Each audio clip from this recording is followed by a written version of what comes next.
Bonjour à toutes et tous, j'espère que vous êtes toutes et tous bien, voilà, malgré ce temps insupportablement mauvais, voilà, j'avoue que j'en ai marre de me réveiller tous les matins, d'ouvrir mes volets et de voir des nuages d'un gris de cimetière, voilà, on a l'impression qu'il y a quelqu'un qui en a eu tout le temps dans ce pays, tellement il fait beau, tellement le sol est trempé, je sais pas pourquoi, il y a eu du soleil samedi et dimanche, non mais je parle du temps parce qu'à un moment donné, il faut que j'évacue ça, voilà, j'ai personne d'autre à qui parler de la météo, donc j'en parle à ma chaîne, voilà, après tout c'est pour ça, voilà, je sais que je suis là pour parler cinéma, et aujourd'hui d'ailleurs ce sera les flops 2024, mais avant je devais vous dire que le mauvais temps j'en ai assez, voilà, j'en ai assez qu'il pleuve tous les jours, voilà, j'espère que chez vous il fait un temps plus bohème, que vous voyez mes vidéos sous un grand soleil d'été, comme si on était en plein mois d'août, parce qu'ici j'ai plutôt l'impression qu'on est resté bloqué en janvier, en février, en mars, voilà, tous les temps tous les temps où il fait bien mauvais, mais voilà, je vous avoue que j'en ai assez. Bref, le point météo est terminé, on est donc dans la continuité donc des vidéos des top films notables mi-2024, donc je vous renvoie vers l'introduction de ces dernières pour qui vous explique pourquoi j'ai décidé de faire ces vidéos en plein milieu de l'année, voilà. Comme ça, j'évacue du coup toute la période de janvier jusqu'à juin, enfin toute la première moitié d'année. Et comme ça, une fois arrivé en décembre, j'ai beaucoup moins de films à traiter, donc beaucoup moins de travail. Et donc, surprenamment, enfin c'est plutôt une bonne chose, mais du coup j'ai eu beaucoup moins de flops. Enfin là, j'ai vraiment eu très peu de flops, contrairement à tous les films bons que j'ai vus. Donc j'ai vu beaucoup plus de bons films que j'en ai vu de mauvais. Mais par contre, ceux que j'ai vus de mauvais, ils étaient vraiment mauvais. C'est pas juste, non, c'était pas terrible ou non, je peux aimer, non, là c'était vraiment... Ah, c'était vraiment... Ah, voilà quoi, je pense que vous m'avez compris. Bah écoutez, je pense que l'intro est déjà assez longue, 1,47, c'est parti. Premier film donc de ce flop 2024, Back to Black de Sam Taylor Johnson. Alors, je vous l'avais évoqué au moment où le film était sorti, bah, je vais globalement rester sur ma position. Si ce n'est que... Oh, il pleut encore, c'est pas possible, et bien comme il faut. Bref, je vous parle d'un film mauvais, alors qu'il pleut des cordes dehors, c'est parfait. Alors, mis à part la belle interprétation de Marisa Abela, voilà, où il y a vraiment un travail sur le corps, sur la voix, où elle lui ressemble vraiment, il y a un physique, il y a une similitude des deux physiques qui est vraiment bonne.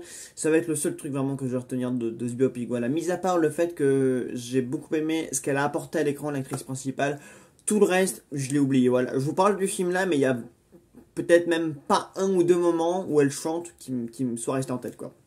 Vraiment, le film, je l'ai vu, j'en suis ressorti et boum, je l'avais déjà quasiment évacué de ma tête. Et plus les mois passent, plus je vois d'autres choses et moins ce film me reste en tête. Je dois dire que, mis à part quand je revois l'affiche quelque part, ou même une photo de l'actrice, enfin même d'ailleurs ce film, j'ai pas l'impression qu'il ait été grandement apprécié ou même grandement vu, voilà. Et bah, je dois avouer que je suis pas étonné parce que vraiment, c'était pas bon, voilà. Enfin même dans le sens des priorités de la façon dont sa vie a été retracée à l'écran, je trouve que, comme je l'ai dit dans ma critique, hein, voilà, il y a des moments où il y a des choses auxquelles on a accordé de l'importance dans le film qui sont franchement pas intéressants et d'autres qui étaient intéressants à dire, notamment tout ce qui touche à son addiction à la drogue, son mariage, son décès à la fin. Tout ça aurait pu être plus développé, aurait pu être plus marquant, plus approfondi, voilà, où on aurait pu pousser le cursus plus loin sur certaines choses, voilà, même sur son mariage, sur son divorce, voilà, des éléments qui ont déterminé sa vie et ce qu'elle est devenue. Alors là, bah, je suis désolé, mais ce film m'a marqué en rien, aussi bien sur un point de vue émotionnel que sur tout ce qu'elle avait à dire en tant que chanteuse. Voilà. Et d'ailleurs, la façon dont ils ont mis Back to Black, en fait, déjà, t'appelles un film sur Amy Winehouse Back to Black. T'essayes un minimum de rendre la scène où tu vas mettre cette chanson parfait. Voilà, t'essayes que ça reste en tête de la sorte à ce que le mec qui soit fan de Amy Winehouse ou qui l'aime bien ou qui soit venu voir ce film pour réentendre des tubes, des choses qu'il a aimé ou qu'il avait envie d'écouter sur grand écran, t'essayes de rendre ça un minimum mémorable. Là, c'est tout sauf mémorable et moi, le film, bah, je l'ai oublié. Voilà, c'était pas bon. Voilà, c'était bien joué, mais c'était rushé, mal fait, mal écrit. Enfin, bref. Pas vraiment une réussite, hein, ce Back to Black. Hein, mais de toute façon, bon, est-ce qu'il avait vraiment du potentiel? Je pense que oui, voilà. Je pense qu'il avait du potentiel. Je pense qu'on aurait pu prendre sa vie sous un angle vraiment intéressant, voilà. Mais il se trouve que ça n'a pas été le cas. Voilà, donc Back to Black en premier lieu. Film suivant. May December, le dernier film en date du réalisateur Todd Haynes, c'est un metteur en scène que j'aime normalement beaucoup, mais là il m'a gonflé. Là il m'a gonflé et ce film prouve que c'est pas parce qu'on a deux actrices d'exception comme Nathalie Portman et Julianne Moore qu'on va du coup avoir un film d'exception. Non, je regrette, c'est un film, pourtant je l'ai vu deux fois, une fois au Festival de Cannes et une fois en salle normale, et séance normale du coup, et les deux fois le film m'a paru d'un lourd et d'un long et d'un prétentieux, enfin c'est un film assommant, voilà, un mot pour décrire ce film, c'est assommant. Je sais pas, il y a le film est toujours sur cette même note lourde avec un rythme long, voilà, qui t'endort et qui ne te fascine pas du tout. Le film a du potentiel sur papier, voilà, une actrice enfin, une actrice, donc le film parle de cinéma, parle d'incarner une actrice, de se confondre en elle, d'apprendre à la connaître, donc il y avait un truc intéressant à faire, surtout pour l'actrice le personnage de Julianne Moore, qui est censé être incarné à l'écran par Nathalie Portman, donc qui doit jouer son rôle pour un film qu'elle va tourner dans le truc. Il y avait un truc intéressant à faire avec ça, voilà, confondre les deux personnes, les deux personnalités, que l'une s'immisce dans la vie et dans l'intimité de l'autre. Il y avait un truc intéressant, mais c'est tellement mal exécuté, voilà, un fort potentiel sur le papier, deux femmes qui auraient pu vraiment apporter quelque chose à ce scénario, à ces jeux, qui auraient pu vraiment faire un truc bien avec ça. Et Tom Hanks, qui est quand même un metteur en scène assez doué pour traiter la relation entre femmes. Je vous renvoie à son magnifique film Carole d'ailleurs. Mais là, ça fonctionne pas du tout. Voilà, il veut instaurer une grosse tension, une grosse lourdeur avec des figures de style, des métaphores, des métaphores, mais finalement c'est plus pompeux et lourd et pas fascinant. Vraiment, c'est le film, la deuxième fois, vraiment, je me suis promis d'être vraiment concentré, d'être vraiment focus et de vraiment être accord sur être concentré dessus, quoi. Mais c'est un film qui nous aide tellement pas, quoi. Le film nous aide pas, en fait, à nous transporter dedans. Voilà, on n'arrive vraiment pas à se mettre dans cette histoire à fond. Et je vous jure, mais il y a ce son strident qui est placé à plusieurs endroits dans le film, c'est enfin je le fais mal, mais c'est un son mais qui est insupportable. C'est un film qui nous agresse un peu, qui veut nous dire, comme si le mec voulait nous dire: mon histoire est fascinante, il y a une tension monstrueuse là-dedans. Sauf qu'en fait, on s'en fout complètement, quoi. Il y a rien qui nous captive, il y a rien qui nous invite à rentrer dans cette histoire et à s'intéresser à ce qui se passe dedans. Pourtant, ce qui se passe dedans, encore une fois, ça aurait pu être une histoire vraiment prenante, ultra palpitante, palpable. Il y avait de quoi faire ça. Mais il y avait de quoi, mais du coup, non, ça ne fonctionne pas. Donc, May December, qu'est-ce que c'est chiant. Ouais, chiant et assommant, ouais, franchement. Encore une fois, on a deux bonnes actrices, mais deux bonnes actrices, comme je le disais, ne font pas un bon film. Donc, même sur la mise en scène, sur le rythme, c'est lourd. Et c'est lourd, pompeux, assommant, enfin bref, il n'y a rien qui fonctionne, il n'y a rien qui opère, quoi. Tout ce qui aurait pu être bien, finalement, ça n'opère pas et ça ne prend pas. Donc, je vous déconseille May December. Film suivant. On enregistre totalement différent puisqu'on va parler de Godzilla Minus One, qui a d'ailleurs été récompensé par l'Oscar des meilleurs effets visuels, il me semble. Ça, c'est une belle réussite pour le cinéma japonais. Mais je suis navré, mais j'ai pas du tout réussi à être dans ce film, quoi. Ça m'a vraiment, et d'ailleurs, blague à part, mais c'est la dernière abondance que j'avais eu dans ce film, c'était celle de May December, justement. Et vraiment, le film ne m'a pas plu. Alors, je reconnais que toutes les scènes d'apocalypse, de chaos, où Godzilla opère, où Godzilla attaque, où Godzilla ravage les alentours de la ville, ces scènes-là, j'ai été vraiment pris dedans, je les ai trouvées très bien faites, très bien filmées, les effets spéciaux étaient excellents. Bon, il a eu un Oscar, il y a bien une raison, hein, mais je sais pas, le scénario, hormis les scènes avec Godzilla, m'ont pas.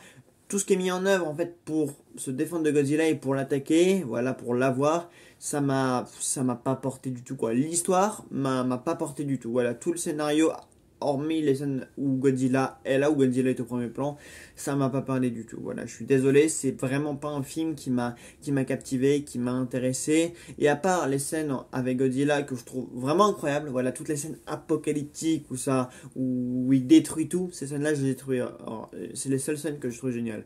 Malheureusement, elles ont pas assez de place dans le film pour que et je me dis, ouais, bon, il y a ces scènes-là, mais heureusement, il y a Godzilla, quoi. Là, je peux juste dire, là, scène-là, il y a trop peu de scènes comme ça pour que je puisse apprécier le film que pour ça. Voilà. Mais sinon, oui, les effets spéciaux sont bons et l'Oscar est justifié, donc ça, c'était cool. Mais je le mets dans le flop parce que, bon, c'est un film quand même qui a pas vraiment retenu mon attention, qui m'a pas plu de bout en bout, et j'ai eu beaucoup de mal à rentrer dans le film, donc voilà. Godzilla Minus One sera en flop. J'en suis désolé. Film suivant. Le film suivant sera le dernier film en date de Sofia Coppola, Priscilla, donc centré sur Priscilla Presley, joué par Kevin Spacey, qui a joué dans un bien meilleur film qui s'appelle Civil War, qui jouait la photographe de guerre, et pour le coup j'ai même plus préféré son rôle, ce qu'elle avait apporté, la pertinence de ses propos et de son personnage dans le film, que ce qu'elle joue dans l'entièreté de Priscilla, parce que vraiment, dans le registre des films chiants, bon je parle de May December, mais Priscilla dans le domaine est pas mal non plus. Voilà, bon, je dois avouer que la manière dont Sofia Coppola a abordé le personnage et dans quel contexte, dans quelle histoire elle l'a mise en scène, il y a rien à en retirer d'intéressant. Alors, mon pote avec qui je suis allé voir le film m'a dit oui, mais c'est un mal, c'est pour illustrer le fait que c'est la femme de Elvis et que sans lui elle n'est rien. Voilà, pour illustrer sa solitude, son désespoir. C'est un point de vue qui se défend. Voilà, mais pour moi, il y avait tellement mieux à nous montrer, tellement mieux à dire que juste, vous voyez, en fait, elle est là, elle a épousé lui, c'est sa compagne, c'est sa femme, mais il se passe rien d'autre et voilà. Et c'est ça en fait le film, c'est on la voit sans s'ennuyer dans la grande maison d'Elvis et juste en revivre et faire des choses quand lui il est là. Mais du coup, je m'évertue à dire que c'est un film sur le couple Priscilla et Elvis. Pas un film juste sur Priscilla, parce que sur Priscilla, on n'apprend rien, hormis qu'elle a rencontré Elvis jeune. Mais encore une fois, ce qu'on rencontre intéressant, c'est quand lui aussi, il est là avec elle à l'écran, quoi. Je veux dire, le film relate leur rencontre, le film relate tout le développement de leur relation, le fait qu'il du coup il est émancipé de chez elle très tôt, qu'elles se sont ennuyées qu'elles se sont ennuyées chez lui très tôt parce que lui il était parti chanter ailleurs et que du coup il l'a laissé sur place parce qu'elle était trop jeune ou qu'elle avait ses études à finir. Le film relate en fait l'histoire de leur couple quand elle a une frustration sexuelle et que du coup elle lui fait ressentir ça. Donc en fait tout ce qui est intéressant à raconter en fait c'est sur Priscilla et Elvis, ouais, c'est sur le couple Presley finalement. Le film aurait dû s'appeler The Couple, le Presley ou quelque chose comme ça, parce qu'en fait techniquement quand elle est seule à l'écran, mais tu te dis ouais bon et après quoi, qu'est-ce que t'as à nous dire de plus avec ça, voilà. Enfin je sais pas en fait pourquoi elle a décidé juste de faire un film sur Priscilla sans adopter un angle de vue qui soit vraiment intéressant. Et comme je vous l'avais dit dans ma critique à l'époque, enfin il y a quelques mois, le plus intéressant c'est à partir du moment où elle finit par divorcer d'Elvis à la fin, et que du coup elle se barre. Et moi du coup, quand j'ai vu cette scène au cinéma, je me suis dit mais en fait c'est là que le film aurait dû commencer en fait pile poil, quand du coup elle part de Elvis pour mener sa propre vie. Parce qu'en fait quand elle mène sa vie avec lui, ou quand du moins ils partagent le même nom et qu'ils sont unis par rien du mariage, le film n'a rien d'intéressant à nous dire sur elle, et j'insiste bien sur elle.